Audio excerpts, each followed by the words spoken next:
신명기 8장 1절에서 4절 말씀까지입니다. 내가 오늘 명하는 모든 명령을 너희는 지켜 행하라. 그리하면 너희가 살고 번성하고 여호와께서 너희의 조상들에게 맹세하신 땅에 들어가서 그것을 차지하리라. 내 하나님 여호와께서 이 40년 동안에 내게 광야길을 걷게 하신 것을 기억하라. 이는 너를 낮추시며 너를 시험하사 내 마음이 어떠한지 그 명령을 지키는지 지키지 않는지 알려 하심이라.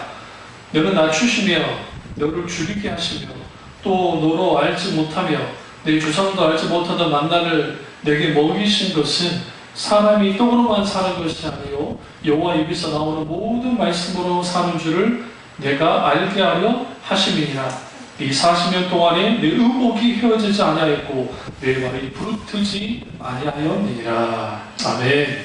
말씀 제목은 광야같이 힘든 시기를 지날 때라는 말씀입니다.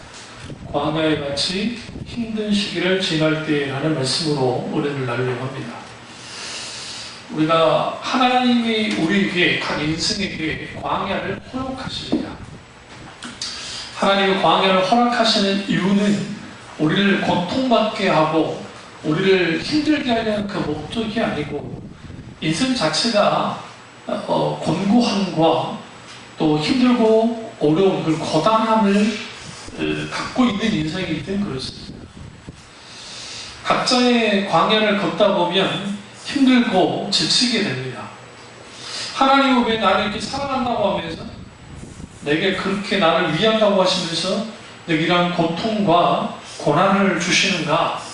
왜 내게 재정의 광야, 때로는 인간관계의 광야, 때로는 우리의 어떠한 그 각기 내 영적인 어떤 광야이든 내 심령의 광야이든 각기 그 광야로 하나님이 나를 내모신다 하고 누가 광야 이스라엘 백성들처럼 투정을 부릴 때가 있습니다. 우리는 이걸 아셔야 됩니다. 하나님은 우리에게 하나님의 광야로 초대합니다. 초대할 때 기꺼이 그 광야의 초대에 응하는 사람들이 있고 그 대표적인 게 예수님이 광야로 들어가셨죠. 세례요한도 광야로 들어갔습니다. 그렇게 하나님의 초청에 응하는 사람들이 있고 때로는 자기가 광야를 원치 않지만 광야로 가야 됐던 사람들이 있었습니다. 대표적인 게 모세가 그랬고 다윗이 그랬고 그리고 우리가 잘 아는 엘리야도 그래 했습니다. 하나님은 왜 우리를 광야로 초청하실까요? 하나님이 우리에게 광야로 초청하시는 한 가지 이유 때문에 그렇습니다. 그 광야에서 하나님을 만나야 하기 때문에 그렇습니다. 오늘 우리에게 인생의 광야, 수많은 고통과 문제의 광야 속에 있을 때 그 하나님을 만난다고 한다면 그것만큼 광야가 소중할 수가 없는 거예요. 광야에서 하나님이 함께 하시면 더 이상 그 광야는 광야가 아닙니다. 아무리 우리가 편안한 삶을 산다 할지라도 그곳에 하나님이 계시지 않으면 그곳이 편안한 것이 아닙니다. 그래서 하나님은 우리에게 광야로 인도하시고 광야로 초청하심을 통해서 그 광야에서 기꺼이 하나님이 만져주십니다. 그래서 혹장이 이렇게 말합니다. 광야는 우리를 만나주시는 은혜의 지성소이다 라는 표현을 씁니다. 하나님은 은혜의 지성소가 되는 곳, 그곳이 광야예요. 우리 도시에서 살고 있습니다. 도시에서 살고 있기 때문에 우리는 아주 윤택한 삶을 삽니다. 아프면 가까운 병원에 가면 됩니다. 깜깜한 밤이라 할지라도 불빛이 있기 때문에 괜찮습니다. 다니기 나쁘지 않습니다. 도시에 살다 보면 우리가 여러 가지 이제 누리는 것도 많지만 반면에 잃어버리는 것도 있습니다. 오늘날 대다수의 사람들이 하늘을 쳐다보는 일들이 별로 없어요. 빌딩 숲에 갇혀서 거기 들어서 하늘을 구름을 쳐다보지 못하고 밤하늘에 별을 보기 힘들고 구름을 보기 힘들고 기타 등등 그러다 보니까 꽉꽉 막혀진 그 도시의 삶 속에서 이제는 벗어나려고 하는 사람들도 나오잖아요. 그래서 뭐 시골로 가겠다 하지만 그런 사람들이 상당수가 다시 돌아옵니다. 불편합니다. 도시는 힘을 모으고 힘을 자랑하는 곳입니다. 도시는 온갖 잡다한 사람이 모여있고, 그리고 시티 오브 사탄이라는 책 가운데 하나님의 도시, 사탄의 도시라는 그런 책이 있는데, 그런 책을 보시면 죄가 가득 차게 된 곳은 대부분이 도시입니다. 그러니까 성경의 그 도시국가들, 소돔과 고모라 도시국가, 그러니까 도시화 되어졌을 때 그게 수많은 죄들이 이제 가득 찼던 것을 보게 되죠. 그를 통해서 결국은 인간이 우리의 그 왕국을, 인간 자신의 왕국을 건설했고, 그리고 우리나라의 가장 큰 높은 건물이 뭐예요? 우리나라에서 월드 타워, 제1월드, 그 제일 크잖아요. 무슨 생각이 드세요? 그게 그 물질이 그 지배하고 있는 거예요. 소를, 인간의 민족. 그러니까 우리는 별 생각 없이, 이거 뭐 나와 상관없으니까 그냥 구경하는 곳이라 하지만, 물질 문명이 지배하는 세계에서 살고 있습니다. 그러니까 물질 논리가 모든 것을 뭐예요? 결정져 주는 거예요. 문제는 뭐냐면, 우리가 이렇게 살아가면서 교회도 이제 어마어마하게 큰 교회, 거대한 교회, 그러니까 물질화된 교회를 사람들이 선호하기 시작합니다. 그리고 그런 교회가 마치 대단한 교회인 것처럼 여깁니다. 대단하긴 하죠. 많이 보이니까. 그런데 그럼에도 불구하고 거기에 예수 그리스도의 생명이, 하나님과의 만남이 직접적으로 있는 그런 예배가 안 되면 아무 의미 없어요.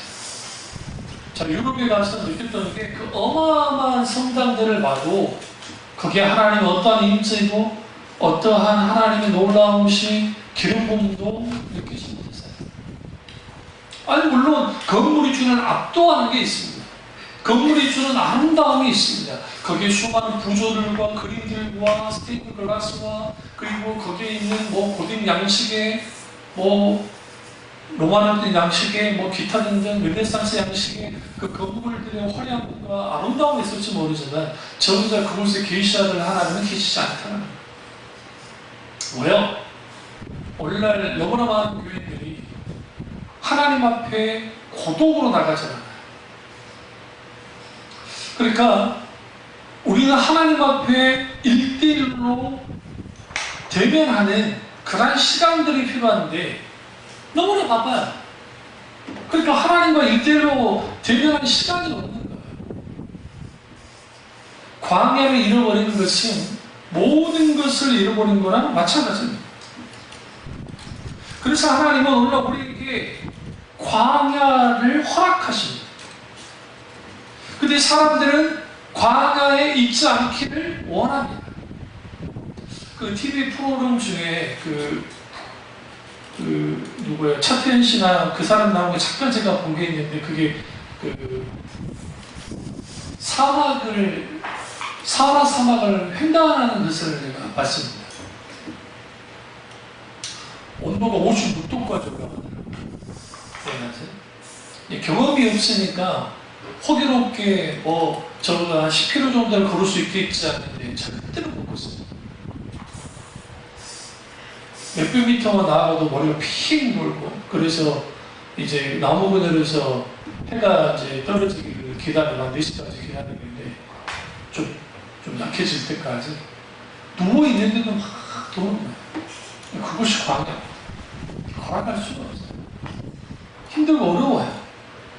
황량해요. 또 도와줄 것도 없어요. 우리는 그런 광야를 통해서 뭘 보게 되었냐면, 나의 한없이 작은 나를 보게 되는 거예요. 그러니까 우리는 각기 광야를 만나봐야 돼요. 그래서 내가 아무것도 아니라는 것을 알게 돼요. 하나님 앞에. 내가 가지고 있는 스펙, 내가 가지고 있는 모든 것들은 무용지물이라는 것을 알게 하는 것이 광야입니다. 하나님은 바로 그 광야로 하나님의 사람들을 인도해요. 문제는 광야 속에 있는 사람들의 반응이에요. 이게 이제 모든 것이 결정돼요. 이건 애티튜드, 태도라고 하는데, 광야 속에 있는, 광야에서 우리가 어떤 태도를 갖느냐에 따라서 내가 달라져요. 광야 이스라엘 백성들 제1세대와 제2세대에 달라진 게 하나도 없습니다. 1세대는 이집트에서 노예 살해하다가 출애굽했고 홍해를 건너와서 광야로 들어왔던 사람들. 제2세대는 광야에서 태어났던 사람들입니다. 물론 20세 이하, 이제 20세 이하는 살았으니까 그 사람들을 빼놓고 나머지, 그러니까 올라가는 60세까지 되어지는 그 사람들은 제1세대에 포함되어지고, 그리고 나머지 사람들은 사실상 뭐예요? 광야에서 태어났어요. 광야는 그들의 터전이에요. 광야는 자기들이 익숙한 곳이에요. 그럼에도 불구하고 이 광야 1세대와 2세대가 큰 차이가 없었어요.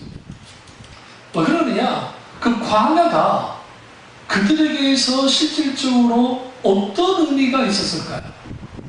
그 광야는 그들은 어쩔 수 없이 있어야 하는 곳이었어요. 가나안 땅으로 들어가고 싶지만 하나님의 시간이 아직 되지 않았기 때문에 그들은 광야에 머물러 있어야만 했어요.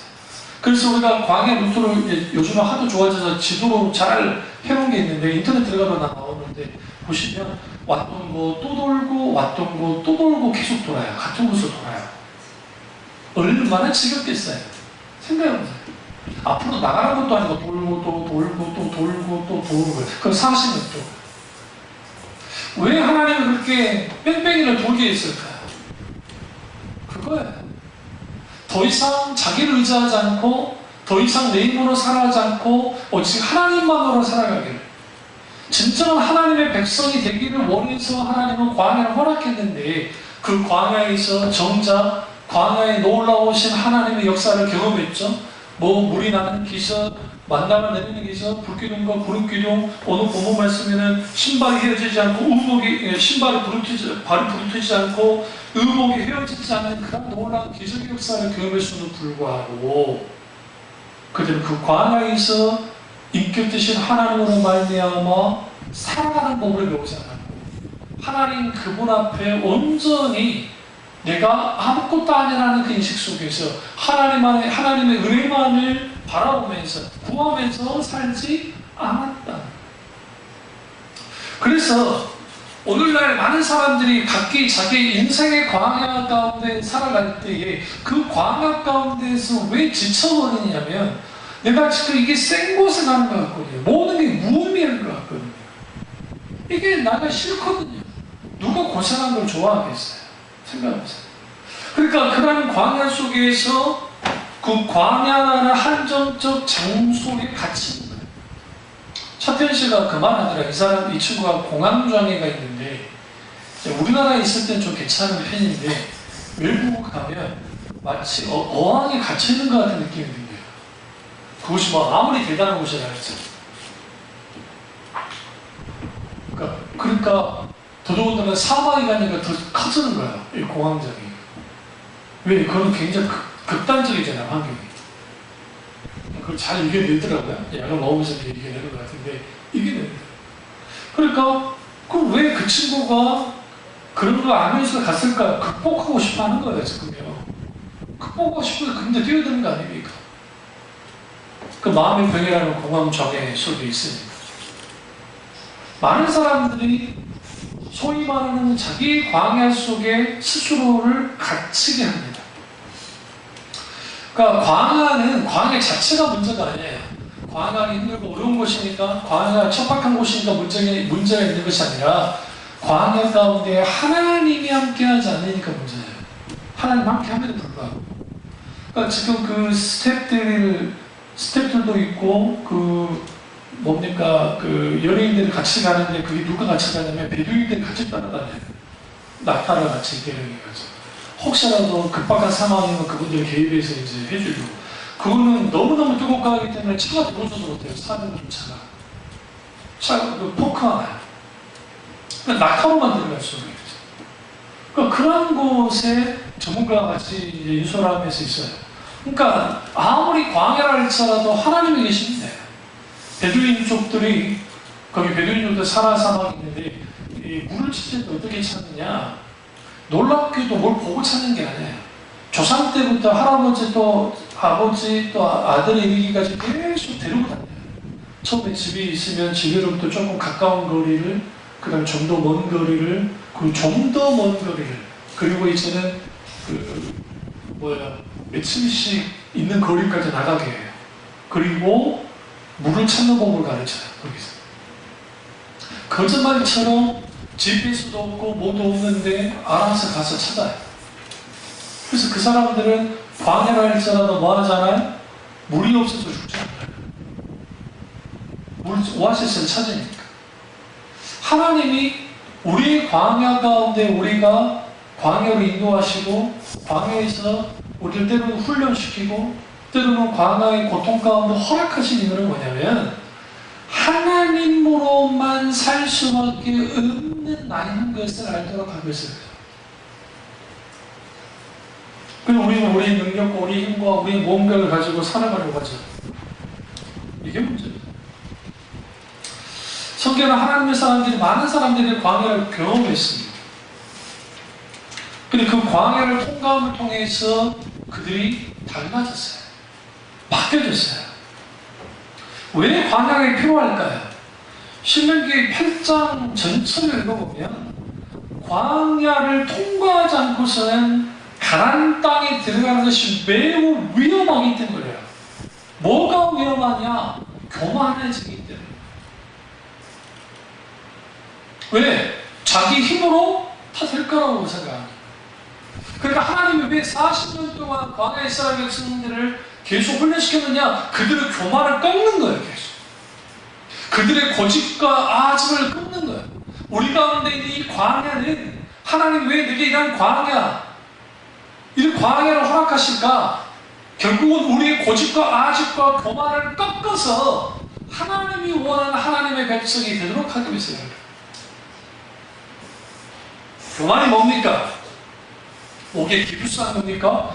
교만이지. 근데 하나님 앞에서 교만이 뭡니까? 하나님 없이 스스로 사는 거예요. 그게 교만이에요.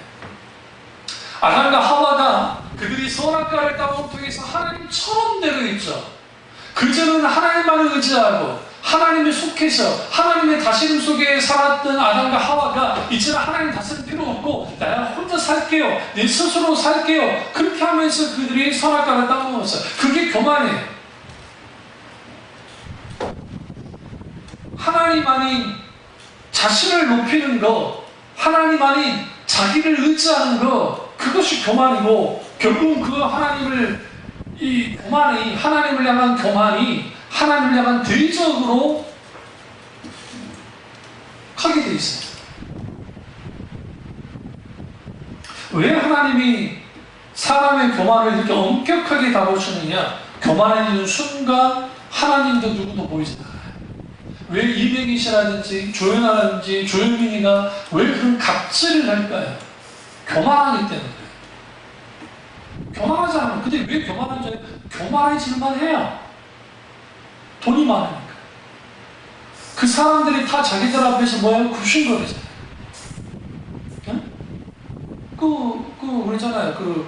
박창진 사무장이 있을 때 전에 조양호 회장한테 인사를 했는데 받아주지 않는데, 그러니까 총수들이 모인 곳에 있었는데, 기업 총수들 저 사람 그러니까 그냥 신경 쓰지 말라. 원래 그런 사람이.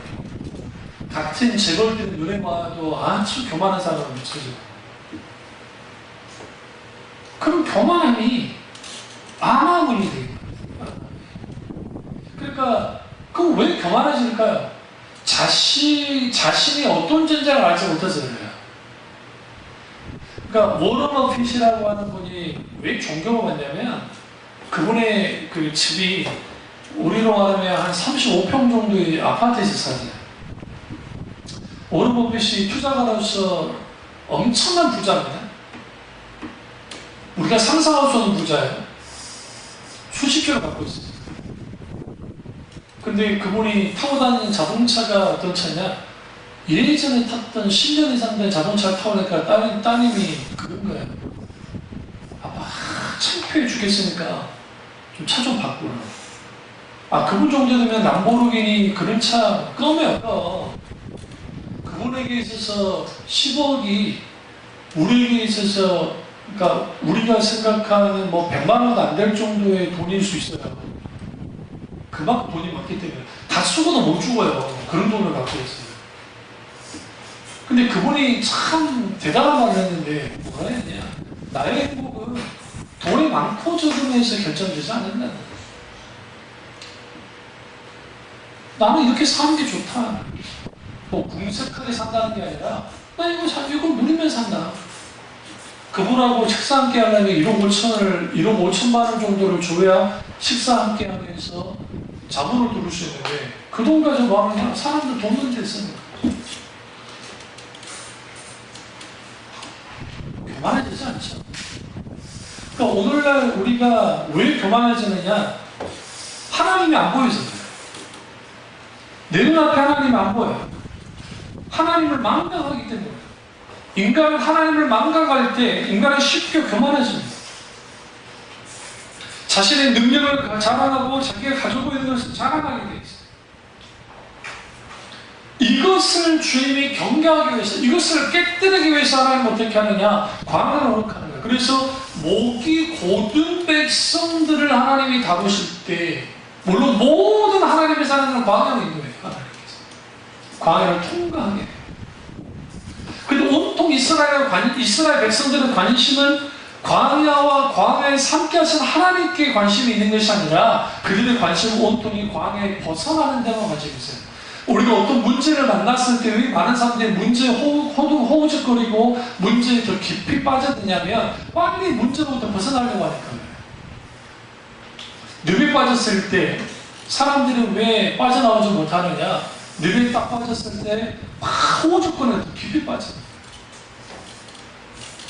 우리가 해수욕장이나 그런 데 갔을 때 수영하다가 갑자기 이렇게 엉덩이같이 탁 파져가지고 탁 들어갈 때 있잖아요. 왜? 근데 사실은 그 깊이가 깊을 수도 있는데 이게 사람들은 왜 거기서 빠져 죽냐면 물에 빠져 죽어요. 그 이유가 뭐냐면 당황해가지고 발버둥 치다가 지쳐가지고 물 먹고 죽는 거예요. 그래서 오히려 몸을 힘을 빼버려요. 저도 우리 만설로 해수욕장에서 죽을 걸 많이 넘겼어요. 그러니까 굉장히 예전에 저는 사하라 태풍 때 50년, 6년 동안 우리 아버지 말에 의하면 사하라 태풍 때 진단강까지 위까지 다 물이 차고 있으니까 그 망세해수욕장도 다 파괴된 거예요. 아주 평평하고 낮은 그 검은 모래가 해수욕장이 있는데 파진 거예요. 그러니까 조심해라 어른들이 말하시죠. 어릴 때부터. 저희들도 알아요. 안에 놀다 보면 신경 못 쓰다가 분명히 사람들이 저 앞에는 이렇게 가까운데 가보면 푹 들어가요. 걸어가다가 수영도 안 해보고. 그러니까 저기 보면 쑥 들어가면 여기 머리가 확 들어가요. 근데 저희는 그 지역 사람이잖아요. 아버지로부터 형들로부터 다 친구들로부터 다 듣고 있기 때문에 정보가 있기 때문에 당황하지 않아요. 어차피 내가 뭐 하는데 개인회담을 쳐도 충분히 나올 수 있다는 걸 알기 때문에 그래서 충분히 나와요. 마치 누군가 잡아당기는 듯한 느낌이 들어요. 웃기지냐 말든 거죠. 광야에 빠지면 그 광야의 어려움과 광야의 고통이 크니까 너무너무 힘들고 어려우니까 사람들은 빨리 벗어나고 싶어요. 그건 저나 여러분과 똑같은 마음일 거예요. 근데 이건 아셔야 돼요. 그랬을 때에 광야에서 뭐 해야 되느냐? 정신을 차리고 뭐 해야 돼요? 우리가 하나님 그분이 내게 왜 이 광야를 허락하시는지를 물어야 돼요. 그게 아주 중요해요. 유모세 선교사님이 이제 선교술래 오신 분들 이스라엘에서 이제 광야 투어가 있는데 그게 이제 하루 투어도 있고 반나절 투어가 있어요. 그럼 이제 투어를 이제 데려갈 때 사람들에게 이제 낮에 일부러 가는 거예요. 광야를 경험을 하고. 그래서 이제 지프차에 타가지고 거기까지 광야까지 가요. 가고 난 다음에 이제 거기를 가는데 1인당 물을 적어도 1.5리터 3병씩은 짊어지고 가더라고요. 근데 이제 우리 한국 분들이 참 말 안 듣는 분들이 많아요. 평상시에 나 물 그렇게 많이 먹는 스타일이 아니라서 그냥 한 병만 가져온 사람도 있어요. 그럼 거의 대다수가 죽기 이르면 죽을 거예요. 왜 안 죽을까요? 다 가인하시는 분들이 여분의 물을 다 가져가. 그럴까 아닐까?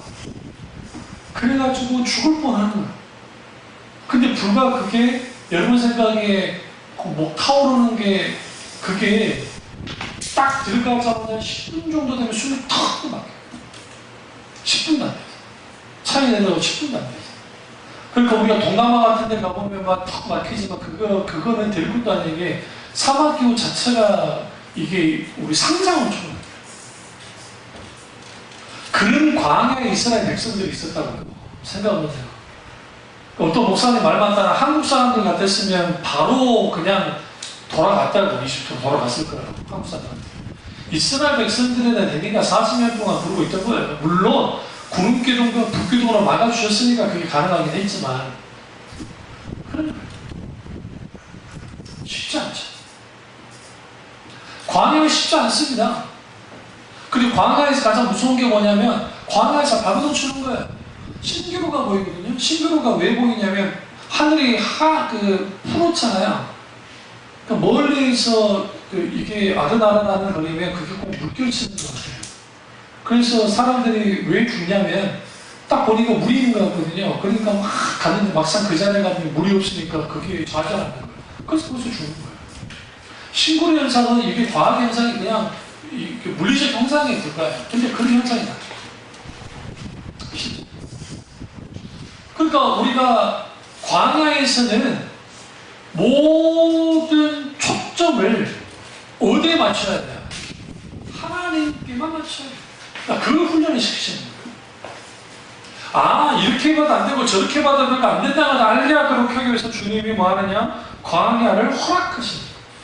그래서 광야에서는 허우적거릴 게 아니에요. 광야에서는 그럴 거 아니에요. 그러니까 제가 이제 다큐멘터리를 봤을 때 베두인족들이 어떻게 광야에 생존하는가 보면 그 뜨거운 열기 사막에 있을 때 아주 천천히 활동합니다. 늘 터진다고 할까? 견뎌내요. 그리고 그분들이 꼭 움직여야 되면 저녁이 날짜라도 움직여요. 별 보면서. 깜깜.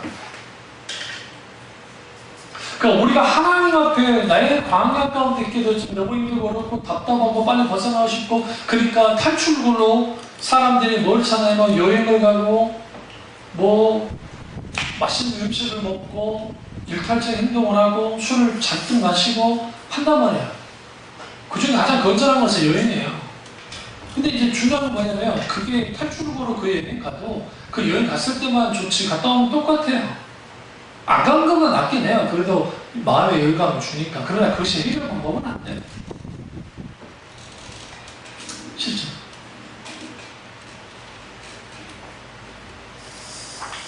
그래서 우리가 문제를 만났을 때에 광야라고 하는 거대한 산을 만났을 때 그때 가장 중요한 게 시선이에요. 시선. 내 시선이 광야에 두는 게 아니라 하나님께 그러지 않으면 이 광야가 내게 아무 의미 없어져요. 광야만 보니까. 하나님께서 그래서 신명기를 모세를 통해 쓰게 할 때 광야 이세들을 향해 쓰게 한 거예요. 이게 이제 광야 40년이 거의 끝날 때 끝물에도 이 신명기를 썼습니다. 근데 이 신명기의 키워드가 되는 그게 뭐냐? 두 가지인데 하나는 기억하라, remember, don't forget, 잊지 말라는 두 가지. 기억하라는 뭘 기억해요? 광야로 인도하시는 하나님을 기억하고 하나님의 놀라우신 행적과 일하심을 잊지 말라는 거예요. 광야 1세대가 실패했던 이유는 뭐예요? 하나님의 은혜를 망각했어요. 2세대 그나마 신명기를 통해서 그들의 신앙의 결단을 하고 돌이켰으니까 그나마 좀 개선했고 그리고 이후에 그들이 하나님만을 섬기는 사람들이 되게 있지만 그들이 뭐에서 실패했어요? 자녀 영역에서 실패했어요. 그 왜 그랬을까요? 좀 이상하지 않으세요? 모세도 그렇고 여호수아도 그렇고 나는 하나님만을 섬길 것이다 라고 그렇게 강조했고 그들도 그렇게 하겠다고 했고 실제로 그들이 하나님을 섬겼는데 왜 광야 2세대 이제 2세대의 자녀들이 소위 말하는 3세대라고 하는 사람들은 왜 그들이 하나님을 알지 못하게 됐을까요? 성경이죠. 그렇게 된 가장 근본적인 이유는 뭐냐면 안주한 겁니다. 가나안 땅에 들어가서. 누구도 안주했어요? 2세대들이 안주한 거예요. 뭘 잊었어요? 기억하라, 잊지 말라라고 하는 이 신명기의 약속의 말씀을 뭐였어요? 망각해버려요. 그러니까 그 광야의 고통만 남는 거예요. 그러니까 우리가 여러분 이거 하셔야 되는 게 하나님이 함께 하시는 광야가 내게 가치가 있고 의미가 있고 그 속에서 실질적인 정말 광야가 내게 도움이 되는 거지 만약에 하나님이 함께하는 광야가 아니면 개곳은 쓴 곳에만 하는 거예요.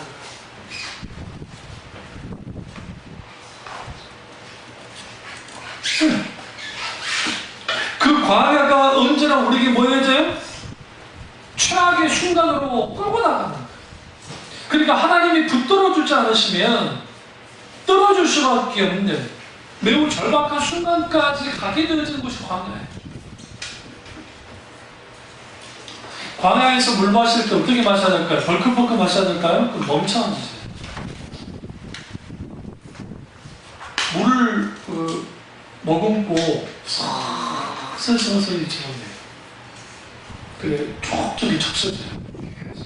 안 그러면 이거 막 목마르다고 막 벌컥벌컥 마시면 우리 그 여름 같은 게 정말 때 아픈 여름 같은 때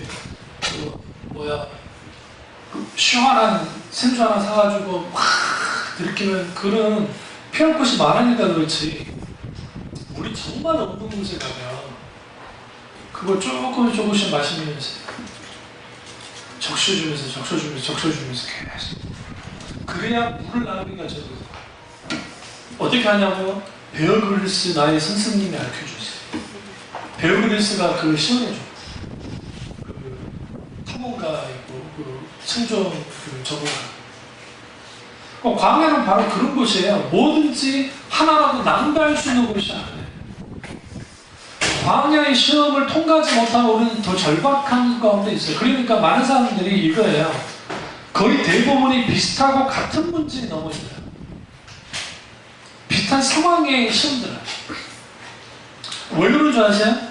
우리가 그 광야 가운데 충분히 하나님께 만져지고 그 광야가 내게 있어서 실제로 이제는 그 힘든 시기가 결국은 하나님이 나와 함께 하시고 나를 돌보시고 그리고 내가 하나님 그분으로만 살아간다는 것을 분명하게 알게 되는 것으로서의 광야는 괜찮은데 이게 아주 센 것은 그러니까 하나님께 원망하는 거예요. 성경 보시면 광야 이스라엘 백성들 모이다 있어요. 원망하고 불평했다는 성경 말하죠. 광야의 특징은 길이 없습니다. 길이 없다는 것은 특별한 지름길이 없다는 소리예요. 사람이 다른 길이 있어요. 그래서 그 광야는 반드시 뭐 해야 되느냐? 인도를 받아야 누군가 인도를 받아야 되는데 그 인도를 받는 게 하나님이 있는 거예요.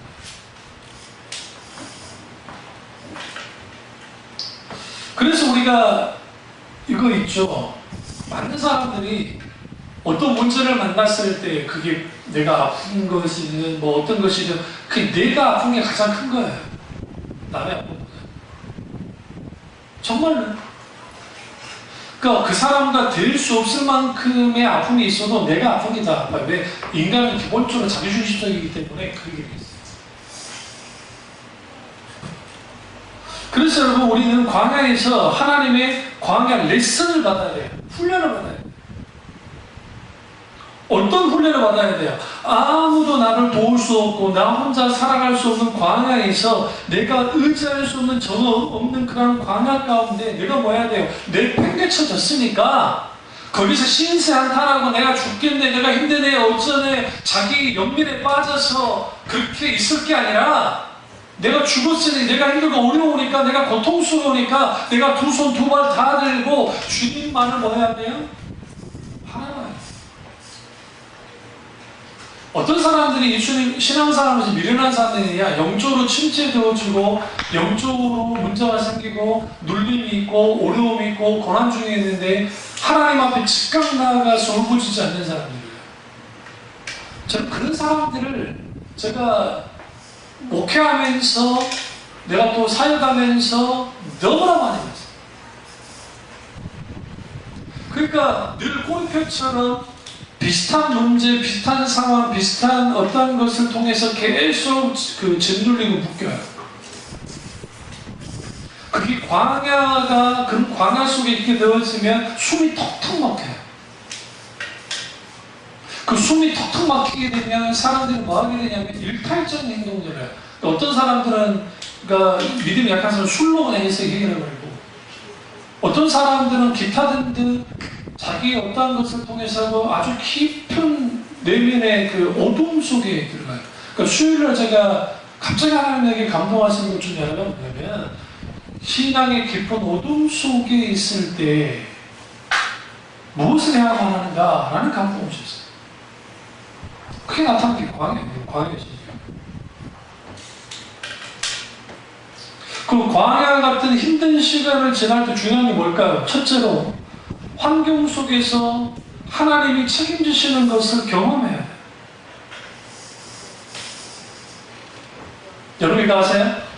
광야에서야 하나님의 공급은 충분하지 않습니다. 여기서 충분히 아니라서 우리가 생각할 만큼은 충분하지 않습니다. 하나님이 공급해 주시지만 그들이 생존할 만큼 공급해 주세요. 이스라엘 백성들에게 있어서는 하나님이 주시는 그 만나의 공급으로만 충분하지 않다고 얘기했어요. 그래서 그들은 고기를 먹고 싶다고 그렇게 노래를 불렀어요. 이런 만나는 질린다는 거죠. 그러니까 저희 교회도 그렇고 저희 마찬가지고 하나님이 뭔가를 공급하실 때 보면 그 공급하시는 것이 내가 생각할 때 막 하나님이 확 많이 해주면 좋겠는데 그런 경우가 없다고. 이때 우리가 광야에서 뭘 배워야 되냐면 하나님이 공급으로 만족하는 것을 훈련받아야 돼요. 우리는 뭐가 없어, 뭐가 안 돼, 뭐가 이런 상황이야. 그러니까 우리는 불평불만하고 그런 상황에서 막 그렇게 많이 버린다고요. 왜 그런 상황이 우리에게 벌어졌는지, 그것이 하나님 허락하셨다고 한다면 그 허락한 그 환경 속에서 우리는 뭐 해야 되느냐? 자족의 비결을 배워야 된다고요. 부에 처할 줄도 알고 가난한데 처할 줄 아는 이런 훈련들을 하지 않고서는 우리의 환경이 좋아지면 금세 우리는 다 잊어버려요. 신명기 키워드가 뭐라고요? 기억하라, 잊지 말라. 하나님 행하신 일들을, 하나님 그분의 놀라운 은혜를 잊지 말고 하나님 그분이 우리 가운데 놀라운 역사했던 걸 기억하라는 거예요. 우리가 어떤 문제 가운데 있을 때, 어떤 눌림 속에 있을 때 가장 큰 걸림돌이 뭐냐? 누가 걸림돌이에요? 우리 이렇게 생각하죠? 저 사람 때문에 내가 이러는 거야. 저 문제가 그러는 거야. 내 병 때문에 그래. 내 환경이 이렇게 만들어졌어. 아니야, 내가 문제예요.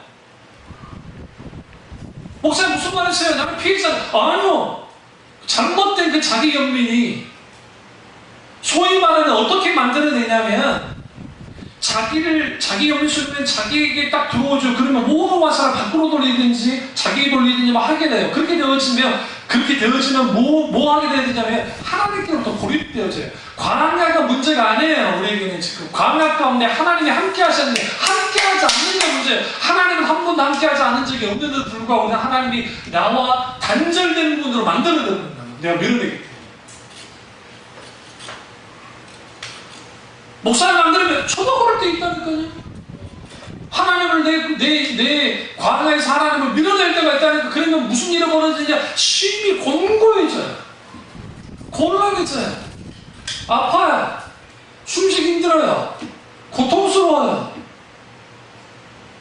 그때 하는 게 뭔지 아세요? 하나님 앞에 신음소리를 내는 거예요. 주님, 아버지 힘들어요. 하나님 내가 아프네요. 아버지 어떻게 해야 될까요? 물론 우리 애들이 있을 때는 그럴 때 그걸 알지 않아요. 저 혼자 있을 때. 주님,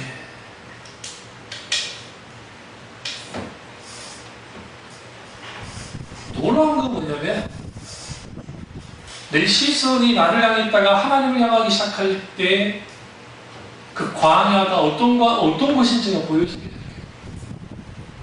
왜 하나님이 내 인생의 광야 가운데 나를 몰아넣는지, 그리고 왜 구속에 있는지, 자기 연민에 빠지는 것이 아니라 하나님이 내게 이렇게 허락하신 이유는 하나님이 나를 책임지시는 분이기 때문에. 하나님께서 어떻게 하시느냐, 하나님이 우리의 생존을 지키시고 보호 인도하신 분이지만 더 이상 내가 이제는 하나님을 이용하지 않고 하나님을 하나님으로 인정하는 법을 배우도록 하기 위해서 우리에게 광야를 이렇게 하나님을 인정하게 돼요. 왜 우리는 광야에서 하나님을 만나야만 하고 왜 광야에서 하나님을 경험해야 됩니까?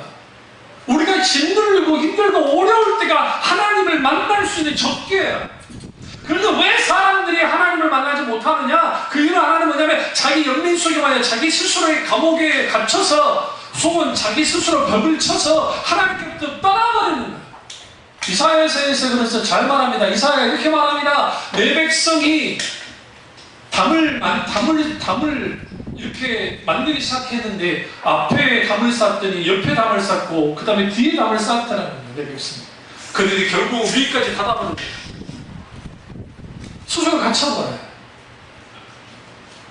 그러니까 뭐라고 말하느냐, 이사야가 너희 담을 헐라. 우리는 우리의 담을 헐어야 돼. 깨부셔야 돼. 근데 그것이 내 힘으로 깨부술 수가 없어요. 내 능력으로. 왜? 내가 스스로 그 담을 쌓아버렸기 때문에 그 깜깜하고 어둡고 깊고 어두운 그 고통 속에 있기 때문에 그걸 깰 수가 없어요. 그렇기 때문에 우리는 뭐가 필요하냐면 하나님이 내게 지금 이 시점에 주님이 이 담을 깨부셔달라고 우리는 울부짖어야 돼요. 부르짖어.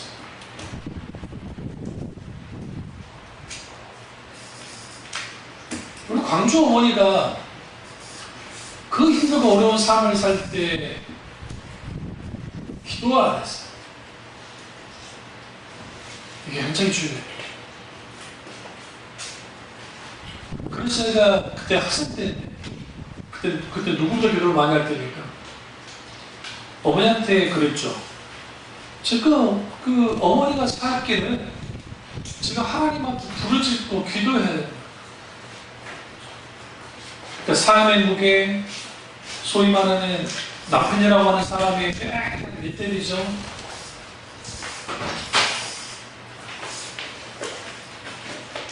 그때 기도 언제나 하나님 앞에 부르짖고 기도하지 않는데 아버지 돌아가시고 난 다음에 이제는 생계를 책임져야 되니까 하나님께 부르짖지 않고 그리고 거의 교회를 8년 동안 따라 있었어요.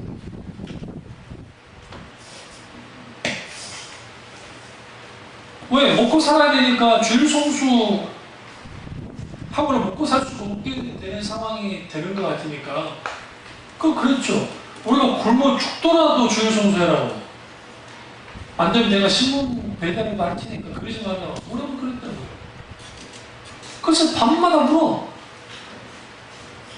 밤마다 울어. 제가 굉장히 귀가 밝습니다. 어제 저 축구 안 봤어요. 축구 보신 분들, 그냥 우리 이삭이가 한탄하는 소리가 들리는데 우리 아들은 굉장히 조용히 봐요. 저기 축구 같은 거. 저 같지 않아요. 네? 저 잊어버렸던 욕도 생각이 나요. 전라도 욕이 생각난다고. 네? 밤마다 그렇게 우시는 거예요. 왜? 찬양하니까. 내 인생 찬양하고 내 인생이 힘들고 자식 새끼들 키우곤 하지만 그만 우는 거예요. 그게 내가 그랬죠. 어느 날 우리한테 대놓고 말했지. 밤마다 울지 말라고. 울라면 하나님 앞에 울으라고. 하나님 찾지 않으면 제 어머니 일하는 상황 복부잖아. 그러니까 우리 집은 거꾸로 됐다고 그랬어. 두 아들과 어머니의 신앙 가운데 다 쏟아버렸어. 그 그리고 난 다음에 정신 차리고 어머니가 이제 하나님께 다시 회개하고 돌이키고 와서 그리고 지금 그때 못했던 기도를 지금 나오고 있는 거예요. 밤새 맨날 기도하고. 오늘날 우리 이런 착각들을 해요. 깊은 눌림 속에 있게 되었으면 설교도 안 들리고 기도도 안 되고 찬양도 안 들리고 뭐도 안 되고 그럼 뭐 할 거고? 안 들리는 건 정상이야. 그런데 그대로 있는 것은 비정상이에요. 다윗을 보면 알 수 있어. 다윗은 압살롬이 아돌롬이라는 놈이 아버지 죽인다고 쿠데타 일으켜가지고 죽이려고 했고 아버지 후궁들 다 건드렸어요. 누구를 건드렸다고? 아버지 후궁들을 건드렸다고요. 그 정말 있을 수 없는 것들을 다 듣고 봤을 때 여러분 같은 기도가 되겠어요? 저 같은 기도가 될까요? 안 돼요. 분노와 그 상상할 수 없는 그 자괴감과 내가 이를 보고 왕이 됐냐 생각 안 했겠어요?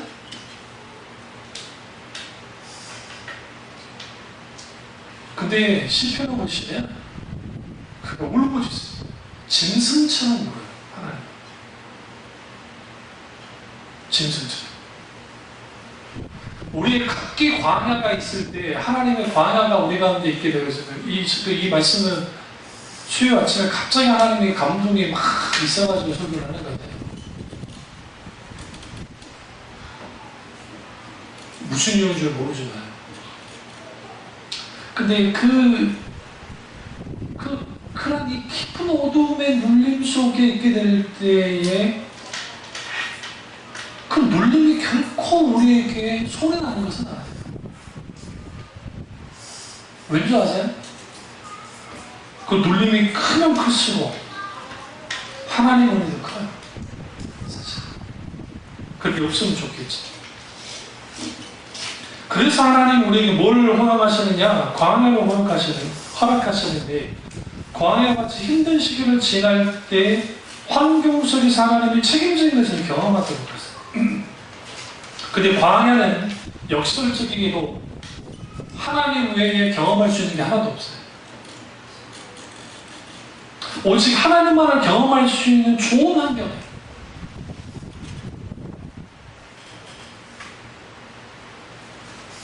그렇기 때문에 우리는 광야는 모든 관계가 단절된 곳인데 하나님 외에는 관계 맺을 곳이 없는 곳인데 그곳에서 하나님과 관계를 맺어요. 그래야 이겨요. 그래야 승리할 수 있어요. 그렇지 않으면 우리는 우리의 광야에서 벗어날 길이 없습니다. 두 번째는 광야를 통해서 삶의 무게중심이 내가 아니라 하나님 중심으로 바뀌어지는 것을 경험합니다. 이게 아주 중요해요. 하나님 중심으로 바뀌어져요. 생존 문제로 흔들었던 단계를 뛰어넘어요. 하나님이 주시면 받고 하나님이 기다리라면 기다리고 그러니까 어떤 환경이나 사람에 의해서 이렇게 흔들리거나 막 아주 좌우되지 않는 게 되죠. 왜 하나님이 나를 광야로 몰아가실까? 그것은 내가 어떻게 하는지를 주님이 보기 위해서. 저나 여러분이나 광야 가운데 있게 되시면 우리 믿음의 밑바닥을 보죠? 안 봐요? 봐요. 저 안수구 목사도 제 믿음의 밑바닥을 보게 돼 있어요. 그러니까 하나님은 계속적으로 우리에게 뭘 원하시냐면 광야 가운데 어떤 반응을 하기를 원하느냐. 광야 가운데 하나님은 우리가 믿음에 반응하기를. 재밌는 말씀 드릴까요? 엘리야가 그 남유다 베르세바 그 근방에 있는 곳으로 도망쳤다가 거기 있었는데 시나이 산으로 가라고 주님 말씀하셨잖아요. 막 죽여달라고 막 하는데 근데 왜 그가 거기 가는데 그 오래 걸렸을까요? 40일 걸릴 이유가 있었을까요? 40일 안 걸려요. 일반 장정이 마음 먹고 하면 한 3일이 들어갈 수 있는 거죠. 3일 이상. 그러니까 남녀노소 일을 다 끌고 가도 일주일이면 들어갈 수 있는 거죠. 그거죠. 근데 왜 40일이나 걸려서 엘리야가 갔을까요? 어? 신에서 가기 싫은 거예요. 여러분 어디 가고 싶으면 빨리 가죠. 네? 여기서 우리는 한 가지 아셔야 돼요. 우리가 빨리 하나님께로 가지 않으면, 우리가 광야 가운데 있을 때 빨리 하나님께 엎드리면 엎드릴수록 우리의 광야가 빨리 끝나요. 사람들은 착각하는 거예요. 계속 아파하게, 아니요, 하나님 그거 원찮아요. 빨리 우리는 광야에서 엎드려야 돼요. 근데 엘리야가 하나님께서 신의 산으로 가라고 했고 거기에서 하나님께 기도하라 했잖아요. 근데 그가 계속 넘기자고 가요. 그 육신이 약해졌으니까 그럴 수도 있겠죠. 또 하나는 뭐예요? 가기 싫은 거예요. 어떻게 할 수 있냐고요? 신의 산까지 갔으니까 순종했다. 근데 성경에 뭐라 했어요? 신의 산 정상으로 가라고 성경에 뭐라 했어요? 정상으로. 근데 그가 어디로 들어가요? 신의 산 중간에 있는 동굴로 들어가고 있는 거예요. 성경 자세히 보세요. 신의 산까지 갔는데, 예? 하나님께 기도하라고 기도할 생각도 없었고, 그러니까 뭐 했어요? 그냥 들어가서 그냥 바짝 누워버린 거예요. 동굴에. 그때 하나님께서 불로 진동과 함께 하나님 임재가 강력하게 시내산 호렙산 정상에 이르렀잖아요. 그러니까 거기에 강력한 소리가 있는 곳에 가지 않고 세미한 음성이 그게 들려있대요. 그때 하나님 뭐라 했어요? 너 왜 여기 있냐였어요. 여러분, 우리가 광야 가운데 있을 때 광야 자체가 문제가 아니라 지금 내가 어디 있느냐가 중요해요. 신에서 정상에 있어야 돼요. 정상에. 근데 우리는 어디로 들어가요? 동굴로 들어가요. 깜깜한 어두운 곳에 들어가서 거기서 내가 죽으면 죽지 뭐. 하나님의 음성이 하나님을 가만 놔두나요? 아니요. 하나님이 그게 찾아와서 그렇게 말씀하십니다. 너 왜 이러고 있니? 그러니까 엘리야가 뭐라 합니까? 내가 이래서 그랬고요, 저래서 그랬고, 이렇게 가지고 있어요. 나 혼자밖에 없어요. 그러니까 하나님 뭐라고 그래요? 웃기지 마. 7,000명 준비해놨거든? 7,000명 있거든? 7,000명이나? 너 아람 왕이나 하사엘에게 기름 붓고 모든 사기들 준비 충분히 많아 있었는데 하나님의 세미한 음성이 어디까지 가서 들렸어요? 신의 산에 갔으니까 들렸죠? 어? 우리 적어도 하나님 앞에 기도가 되지 않고 뭐가 되지 않아도 우리는 뭐 해야 되느냐? 빨리 하나님께 나가야 돼요. 자기 의견에 빠지지 말고,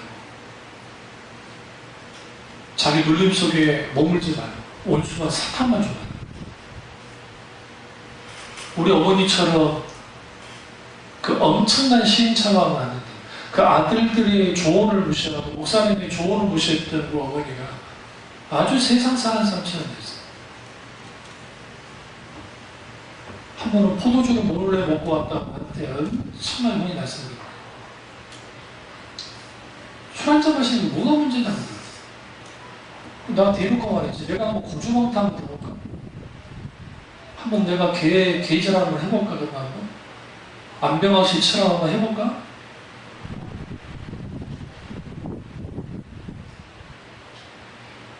그 어머니 정신 확 차렸지. 왜?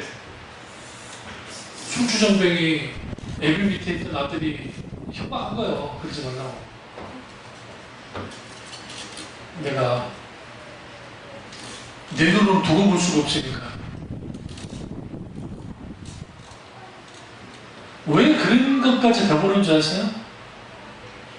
우리 어머니가 뭐 잘못해서 그거 아니에요. 신앙은요, 내가 오랫동안 신앙생활을 잘해왔으니까 그대로 유지될 것 같아도 어느 순간에 어느 시점에 딱 나사 하나 빠지면 그게 푹 우르르 무너져요. 그러니까 삶이라는 광야, 생존이라는 광야, 인간관계라는 광야, 뭐 건강이라는 광야, 물질이라는 광야, 기타 등등 그런 광야 가운데 있을 때에 하루빨리 하나님 앞에 나아가는 길이, 빨리 부르짖는 길이 크게 광야로부터 벗어날 수 있는 전개예요. 그러면 내 삶의 중심이 옮겨져요. 하나님 달라져요. 하나님이 우리의 반응을 보세요. 어떤 반응을 보느냐. 내가 그 광야에서 어떻게 반응하냐. 지극히 사람들이 감정적으로 반응하는 사람도 있고, 어떤 사람 아주 인간미 없이 그냥 냉철하게 반응하는 사람도 있고, 이걸 냉철한 편보다 냉소적으로 반응하는 사람도 있어요. 그러니까 지극히 감정적으로 반응하는 사람, 지극히 냉소적으로 반응하는 사람, 이 둘 다가 영혼을 아주 망가뜨려요. 그런 영혼들이 뭐 하겠어요? 거기에 하나님이 주시는 광야 가운데 하나님이 주시는 놀라운 은혜를 경험하지 못해요. 그러니까 더 악해지는 거예요. 그러니까 하나님의 은혜로부터도 벗어나요. 멀어져요. 여러분, 광야에는 문제는 뭐냐면, 광야 자체가 문제가 아니라 광야 가운데 있을 때의 그 광야 자체가 힘들잖아요. 그러니까 그 힘들고 어렵고 실제로 정말 힘들어요. 둔하지 않습니다. 근데 그 광야가 하나님과 나를 더욱더 가까이 하게 만드느냐, 광야가 나를 하나님에서 멀어지도록 만드느냐가 무엇에서 결정되느냐, 나의 태도에서 결정돼요. 애티튜드. 그래서 성경에는 가장 중요시킨 게 태도예요. 태도. 그 광야 가운데 우리는 어린아이가 돼야 돼요. 어린아이처럼 하나님께 탁 달라붙어. 애처럼 울어야 돼요. 제가 목사지만 항상 저는 그런 의식을 갖고 있어요. 하나님 앞에. 나는 아이예요. 하나님 앞에.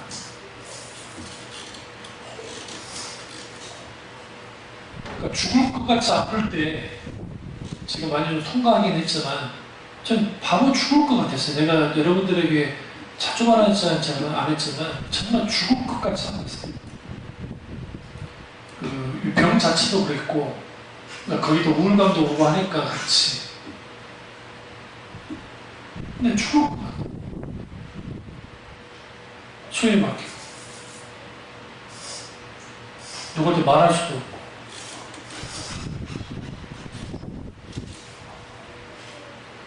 그때 방법은 다 하나밖에 없어요. 뭐 책이 읽어져요, 성경이 읽어져요, 기도가 돼요, 뭐가 돼요? 안 돼요. 근데 나를 그대로 놔두면 안 되는 나는 누구보다 알고 있어요. 그래서 이처럼 하나님 앞에 울부짖어요.